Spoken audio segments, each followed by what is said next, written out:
बिस्मिल्लाहिर्रहमानिर्रहीम। अस्सलाम वालेकुम। आप मेरा यूट्यूब चैनल देख रहे हैं। Welcome to my YouTube channel. Lecture number 3 आज हम पढ़ेंगे जीके के हवाले से। असिस्टेंट एसएंड जेडी की टेस्ट प्रिपरेशन के हवाले से आपको पता है कि हमने इसको स्टार्ट किया हुआ है। तो लेक्चर नंबर 3 आज हमारा जीके के हवाले से होगा। तो जीके का लेक्चर 2 पहले अगर आपने नहीं सुने, नहीं देखे पहले 2 लेक्चर्स, तो आप पहले देख लें। थोड़ा सा आपको आइडिया हो जाएगा, एक आपको कनेक्शन मिल जाएगा। कनेक्ट करके अगर आप स्टोरी की तरह इसको याद करेंगे तो इंशाल्लाह ताला आपको इजीली चीज़ें समझ आ जाएंगी। बाकी जो आपके 2 लेक्चर्स हो चुके हैं ऑलरेडी, उन दोनों लेक्चर्स के लिंक्स मैं इसी वीडियो की डिस्क्रिप्शन में डाल दूंगा। और साथ जो जियोग्राफी हमने मुकम्मल कर ली हुई है, मुताला पाकिस्तान, एवरीडे साइंस, इंग्लिश वगैरह, वो भी सारे सब्जेक्ट्स के इंशाल्लाह ताला मैं कंप्लीट जो लिंक्स है और तरतीब के साथ में इसी वीडियो की डिस्क्रिप्शन में डाल दूंगा। वो चेक कर लीजिएगा, वो आप पहले ज़रूर पढ़ लें। तो क्योंकि जब तक आप चीज़ें तरतीब के साथ नहीं कवर करेंगे तब तक आपकी चीज़ें क्लियर नहीं होंगी। लेक्चर नंबर 3 हमने पढ़ना है जी। तो लेक्चर नंबर 1 और 2 में आपको पता है कि हमने इसको स्टार्ट किया है जी कॉस्मोलॉजी से। तो अब आज हमने पढ़ना है जी सोलर सिस्टम। इससे पहले हमने पढ़ा था बिग बैंग के हवाले से, पढ़ा था लेक्चर नंबर 1 में। उसके बाद जनाब सेलेस्टियल बॉडीज़ का गैलेक्सी स्टार के हवाले से हमने पढ़ लिया था। आज हमने बेसिकली पढ़ना है सोलर सिस्टम में प्लैनेट्स को। प्लैनेट्स के हवाले से काफ़ी ज़्यादा क्वेश्चन बनते हैं पेपर में, तो आज हम सोलर सिस्टम को ही पढ़ेंगे। प्लैनेट्स को बड़ी डिटेल के साथ इंशाल्लाह डिस्कस करने की कोशिश करेंगे। तो सोलर सिस्टम में सोलर सिस्टम हमारे पास जिसमें स्टार्स होता है, प्लैनेट्स होते हैं, सैटेलाइट्स होते हैं और एस्ट्रॉइड्स होते हैं। ठीक है जी। तो स्टार कल हमने पढ़ लिया था, बड़ी डिटेल के साथ पढ़ लिया था। स्टार के हवाले से जो भी क्वेश्चन आपके बन सकते हैं वो सारे के सारे मैंने कवर कर दिए थे और आज उसका टेस्ट भी हो गया। आपको पता है जो भी हम लेक्चर देते हैं उसके बाद अगले दिन उसका टेस्ट भी ले लेते हैं साथ ही, ताकि आपकी तैयारी भी होती जाए। तो स्टार के हवाले से कल हमने बड़ी डिटेल के साथ सारा जो स्टार आपका सन के हवाले से सनलाइट्स वगैरह, रेडिएशन जोन्स वगैरह, वो सारे हमने कंप्लीट डिटेल के साथ पढ़ लिए थे। आज लेक्चर नंबर 3 में हम पढ़ेंगे प्लैनेट्स के हवाले से खास तौर पे। तो इसका एक जिमनी नोट मैंने यहाँ पे लिख दिया है, ये आपके पास क्वेश्चन बन सकता है। सेंट्रीपिटल फोर्स और सेंट्रीफ्यूगल फोर्स, क्योंकि आपको पता है जो आपके प्लैनेट्स हैं, प्लैनेट्स ने अपने स्टार के गिर्द घूमना होता है, रिवॉल्व करना होता है। तो इसके रेवोल्यूशन के हवाले से ये 2 फोर्सेज होती है ना, सेंट्रीपिटल फोर्स और सेंट्रीफ्यूगल फोर्स, इनके हवाले से क्वेश्चन वो बार बार पूछता है पेपर में। तो सेंट्रीपिटल फोर्स वो फोर्स होती है जो किसी भी ऑब्जेक्ट को उसके दायरे के अंदर घुमाती है। किसी भी जनाब को जो भी किसी भी ऑब्जेक्ट को, किसी भी चीज़ को दायरे के अंदर जो चीज़ घुमाती है वो आपके पास सेंट्रीपिटल फोर्स होती है। और सेंट्रीफ्यूगल फोर्स होती है जो किसी भी चीज़ को दायरे से बाहर निकालती है, जो दायरे से बाहर निकालती है। तो फ्यूटर फार सेंट्रीफ्यूगल, एफ कहते हैं फार को, मीन के जो दूर लेके जाती है दायरे से। और सेंट्रीपिटल होती है जनाब जो आपको जो दायरे के अंदर चीज़ों को लेकर जाती है। ठीक है जी। तो सेंट्रीपिटल और सेंट्रीफ्यूगल फोर्स के वाले क्वेश्चन पूछ लेता है कि उनमें से कौन सी फोर्स है जो दायरे के अंदर घुमाती है किसी चीज़ को, या दायरे को तोड़ने वाली फोर्स जो आपके पास सेंट्रीफ्यूगल फोर्स है। और सेंट्रीपिटल फोर्स की डायरेक्शन पूछता है, वो हमेशा आपके जो ना सेंटर की तरफ होती है। जो सेंटर पे आप ऐसे आपने फॉर एग्जाम्पल रस्सी के साथ किसी या धागे के साथ पत्थर को बांधा हुआ है और इसको आप ऐसे घुमा रहे हैं, तो ये जो आपके पास ये जो इसकी डायरेक्शन होगी फोर्स की, हमेशा आपकी तरफ, आपके सेंटर की तरफ होगी। ठीक है, ये आपकी ज़मीनी 2 बातें जब आपने कवर कर लेनी है। उसके बाद जो मेन टॉपिक आज हमारा हुआ है प्लैनेट्स।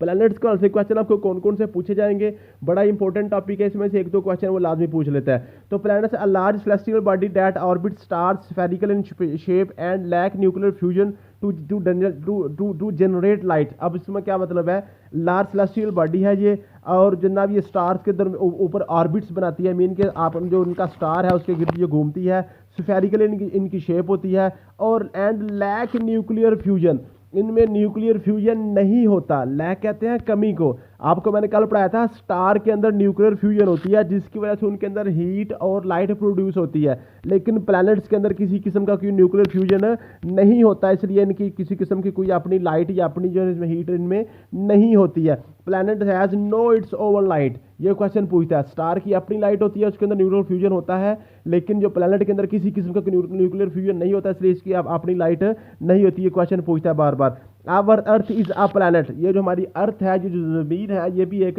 प्लैनेट है, ये भी एक जी प्लैनेट है। समझ आ गया जी। उसके बाद it takes light from the sun, जो हमारी ज़मीन है ये जो रोशनी है ये सूरज से लेती है जी, कि रोशनी के बारे से क्वेश्चन बन जाता है। ठीक है जी। Lights of sun takes 499 second, 499 second जो है ना लाइट लेती है, जो सूरज से ज़मीन तक पहुंचने में टाइम लेती है। इसको अगर मिनट्स में कन्वर्ट करें तो आपके पास इस पर 60 पे तकसीम करें 8 मिनट और 19 सेकंड बनते हैं। ठीक है जी। ये क्वेश्चन वो पूछता है बार बार। ठीक है जी। जो आपके पास जो आपके जो सूरज की रोशनी है ज़मीन तक पहुंचने में कैसे पहुंचती है, रेडिएशन के जरिए, ये कल हमने बात कर ली थी। और उसमें टाइम कितना लगता है, 499 सेकंड लगते हैं। ठीक है जी। Our solar system has 8 planets, हमारे सोलर सिस्टम के अंदर कितने प्लैनेट्स हैं जी, 8 प्लैनेट्स हैं। ये भी क्वेश्चन पूछा जाता है। टोटल प्लैनेट्स कितने कितने हैं। फिर इसमें 2009 से पहले पहले कितने थे, 9 प्लैनेट्स होते थे, 9। तो अब इसमें 2009 के बाद जो प्लूटो था, एंड वाला प्लैनेट प्लूटो को निकाल दिया। ये भी पूछता है वो क्वेश्चन कि कौन से प्लैनेट्स को प्लैनेट्स में से शामिल नहीं किया जाता, प्लैनेट्स की लिस्ट में से उसको निकाल दिया गया है, वो प्लूटो था। ठीक है जी। अब आपके पास जो है जी, ये आपके पास प्लैनेट्स के क्वेश्चन जो बनते हैं, अब all planets revolve around sun as well as about their own axis. ये क्वेश्चन क्या है जी, ये जब प्लैनेट्स है ना, एक तो ये जैसे यहाँ पे आपका सूरज है ना, सूरज के गिर्द भी घूमेंगे ऐसे, और एक अपने आप के गिर्द भी ऐसे घूमते हैं। ये अपने आप के गिर्द भी ऐसे लट्टू की तरह घूमते रहते हैं, और साथ साथ क्या करते हैं जी, ऐसे अपने सूरज के गिर्द भी घूमते रहते हैं। ठीक है जी। तो इनकी दो तरह की रेवोल्यूशन होती है, एक ये अपने सूरज के गिर्द घूमते हैं और एक अपने आप के गिर्द घूमते हैं। जो सूरज के गिर्द घूमते हैं, इसकी वजह से जो सीजन वगैरह, मौसम वगैरह है, वो चेंज होते हैं। और ये जो अपने आप के गिर्द घूमते हैं, ये इनकी वजह से दिन और रात तब्दील होते हैं। ठीक है। वो क्वेश्चन पूछता है जनाब, जो डेज एंड नाइट्स हैं वो कौन सी है, वो due to revolution around own axis. जो अपने एक्सिस के गिर्द घूमते हैं उसकी वजह से दिन और रात बनते हैं, और ये जो सूरज के गिर्द घूमते हैं उसकी वजह से इनकी सीजन या मौसम की तब्दीली होती है। ठीक है जी, समझ आ गई है। उसके बाद आपके पास है जी, प्लैनेट्स की दो अकसाम होती हैं, प्लैनेट्स की दो किस्में होती हैं। आपके टोटल जो 8 प्लैनेट्स हैं ना, उनमें जो पहले 4 प्लैनेट्स हैं वो रॉकी या अर्थ लाइक है। रॉकी मीन के सॉलिड प्लैनेट्स है, सॉलिड है, सख्त है, सख्त है। ठीक है जी। रॉकी है, ये अर्थ प्लैनेट्स लाइक जो है ना, जमीन की तरह के, वो सख्त है। और जो 4 हैं जो उनका जोवियन या जावियन में पढ़ते हैं, जोवियन प्लैनेट्स हैं। जोवियन प्लैनेट्स कौन थे, वो गैसी हालत में है, गैसी हालत में। उनमें 2 आपके गैस जियांट्स हैं और 2 आपके पास आइस जियांट्स हैं, आइस जियांट्स। ठीक है। ये बर्फ की तरह है, और ये आपके पास क्या जी, गैसी हालत में है। तो टोटल आपके पास जो प्लैनेट्स 8 है, 8 की जो आपकी 2 एग्जाम है, एक टेरिटोरियल मीन के जो आपके पास रॉकी प्लैनेट्स हैं, जो सख्त प्लैनेट्स हैं, और 4 आपके पास जो गैशियस प्लैनेट्स हैं, जो आप गैस की सूरत में होते हैं। और जो जोवियन प्लैनेट्स हैं, ठीक है जी, वैसे तो उनको आमतौर पे हम गैसीय प्लैनेट्स कह लेते हैं, लेकिन उनकी अगर मजीद टाइप्स पढ़ी जाए तो उनमें 2 आपके जो ये गैस हैं, 2 आपके पास आइस की तरह के हैं। ठीक है जी। अब ये मैंने आपको एग्जाम्पल, ये जो पिक्चर दी है, ये आपके पास सन है, ये सूरज है। सूरज के आगे जनाब पहले मरकरी है, फिर वीनस है, फिर अर्थ है, फिर मार्स है, फिर जुपिटर है, फिर स्टारन है, फिर आपके पास यूरेनस है, फिर आपके पास नेपच्यून है। ठीक है जी। अब यहां से क्वेश्चन क्या बनेगा, क्वेश्चन यहां से बनेगा कि जनाब आपके सूरज के सबसे करीब कौन सा सियारा है, कौन सा प्लैनेट सबसे करीब है, सबसे दूर कौन सा है सूरज के से। ठीक है जी। इनकी तरतीब ये याद करने के लिए मैंने आपको बताया है, ये है जी आपके पास, ये आपने याद करना है, एक लफ्ज़ आपने याद करना है, एम वेम जे सन। एम वेम जे सन, ये आपने एक लफ्ज़, ये एब्रीवेशन याद करनी है, एम वेम J sun. M for Mercury, V for Venus, E for Earth और एम फॉर मार्स। तो एम वेम हो गया। एम वेम तक 4 के 4 प्लैनेट्स आपके जो है ना, ये टेरिटोरियल हैं, ये सख्त हैं, ये आपके पास रॉकी प्लैनेट्स हैं। और उसके बाद जो जे सन है ना, जुपिटर, सैटर्न, यूरेनस और नेपच्यून, ये आपके पास गैसियस या जोवियन प्लैनेट्स हैं। ठीक है जी। अब ये जो पहले 4 के अतबार, एक एस्टेरॉयड बेल्ट आता है, एस्टेरॉयड बेल्ट आता है, एस्टेरॉयड की पट्टी आती है। एस्टेरॉयड बेल्ट क्या है, ये कल के लेक्चर में इंशाल्लाह ताला इसको मैं डिटेल के साथ आपको पढ़ा दूंगा। अब यहाँ पे सिर्फ आपने यही बात याद करनी है, जो एस्टेरॉयड बेल्ट है ये कौन से 2 प्लैनेट्स के दरमियान होता है, ये मार्स और जुपिटर के दरमियान होता है, मार्स और जुपिटर के दरमियान में होता है। ठीक है जी। अब यहाँ पे एक बात आपने याद कर ली, एम वेम जे सन। अब एम वेम जे सन से आपको ये तो क्लियर हो गया, सबसे करीब आपके पास मरकरी है, सबसे पहले एम आ रहा है ना, एम फॉर मरकरी, और एंड पे आपके पास नेपच्यून है। फिर आपने क्या करना है, इनकी तरतीब यह याद करनी है कि जनाब सूरज से आगे दूसरे नंबर पे कौन सा है, वेम, वी फॉर वीनस। तीसरे नंबर पे अर्थ है। जमीन, वो पूछता है कि जमीन किस कौन से नंबर पे है, जो जमीन का जो अर्थ हमारा प्लैनेट्स है, ये सूरज से कितने नंबर पर है, ये तीसरे नंबर पे है, तीसरे नंबर पे। ठीक है जी, समझ आ गई है। अब दूसरी बात, इन यहाँ से क्वेश्चन में क्या पूछता है आपसे, क्वेश्चन आपसे पूछेगा कि इनकी साइज के वजह से पूछेगा, इनमें से सबसे बड़ा कौन सा है, सबसे छोटा कौन सा है। ठीक है जी। तो इनको आपने कैसे तरतीब से याद करना है, आपने लिख लिया एम वेम जे सन, आपने लिख लिया एम वेम जे सन। तो आपने जो जे सन वाले हैं ना, पहले इनको पढ़ना है। जो जे सन वाले हैं तो उनको तरतीब के साथ, जे के साथ 1 2 3 4 मीन का सबसे बड़ा जुपिटर, उसके बाद सैटर्न, उसके बाद यूरेनस और उसके बाद नेपच्यून। ठीक है जी। तो ये आपके पास 4 प्लैनेट्स की आपके पास तरतीब आ गई। सबसे बड़ा आपके पास प्लैनेट जो है ना, जो जे सन, जो जेप्टर है, फिर स्टारन है, फिर यूरेनस है, फिर नेपच्यून है। फिर आपने इधर आना है रॉकी प्लैनेट्स की तरफ, तो आपने यहाँ से शुरू करना है अर्थ से, जमीन से शुरू करना है। जमीन 5वें नंबर पे है, वीनस आपका 6ठे नंबर पे है, पहले दरमियान वाले, फिर साइडों वाले, जैसे तरफैन और वस्तैन होते हैं ना आपके जो ना निस्बत तनासब के क्वेश्चन में। तो पहले दरमियान वाले दोनों जमीन से शुरू करें, अर्थ और वीनस 5वां 6ठा, और फिर आप मार्स और मरकरी लिखते हैं।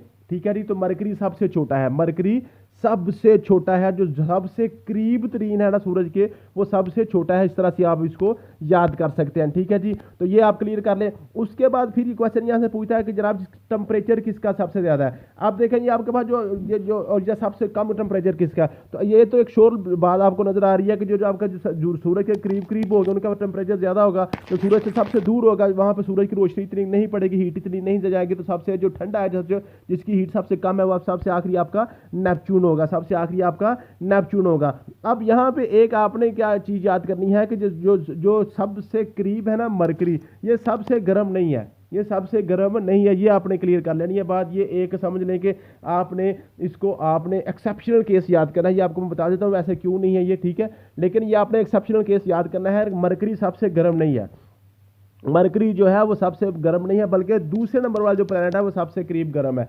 आपने पढ़ा होगा चिराग तले अंधेरा होता है, चिराग तले अंधेरा। तो ये मरकरी जो है ना, ये बिल्कुल करीब, इतना करीब है। ये जो सूरज की जो शुआएं है ना, ये ज़्यादा शुआएं जो ना ऐसे जो ना ज़्यादा जो शुआएं हैं वो वीनस पे पड़ जाती है। मरकरी के ऊपर इतनी ज़्यादा शुआएं, ये जो रेज है इतनी ज़्यादा नहीं पड़ती। सो मरकरी इतना गर्म नहीं है जितना वीनस आपका गर्म है, ठीक है जी। तो ये इनके वाले से ये भी आपने क्वेश्चन क्लियर कर लेने हैं।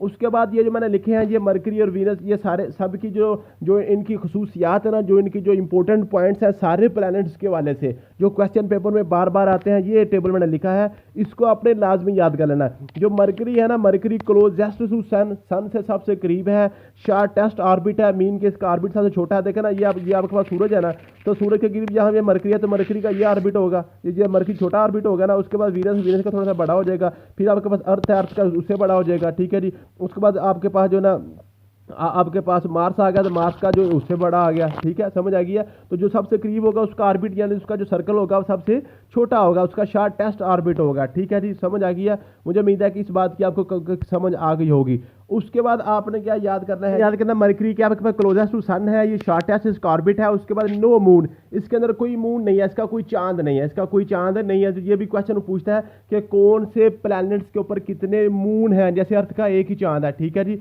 उसके बाद आ गया वीनस की बारी। तो ये सबसे जो मैक्सिमम क्वेश्चन पूछता है वो वीनस से ही पूछता है। सबसे ज़्यादा जो क्वेश्चन पूछता है वो बार बार जो क्वेश्चन आपका प्लैनेट के वाले से बनेगा वो वीनस से ही मैक्सिमम बन जाता है, ठीक है जी। तो वीनस को आपने अच्छी तरीके से याद करना है। वीनस हॉटेस्ट प्लैनेट है, सबसे गर्म प्लैनेट यही है। एंड स्लोएस्ट प्लैनेट, सबसे स्लो भी यही है, आहिस्ता सा ये अपने चक्कर मुकम्मल करता है। उसके बाद लॉन्गेस्ट डे एंड नाइट, आप देखें चूंकि ये स्लो है, बिल्कुल आहिस्ता सा अपने चक्कर मुकम्मल करेगा, इसका मतलब है। तो ये इसमें जो डे एंड नाइट्स है वो भी आपके जरा वो ज़्यादा होंगे, क्योंकि इसका चक्कर इसका लेट कंप्लीट होगा। फिर ट्विन्स ऑफ अर्थ है, इसको जमीन का ट्विन्स भी कहते हैं, ठीक है जी।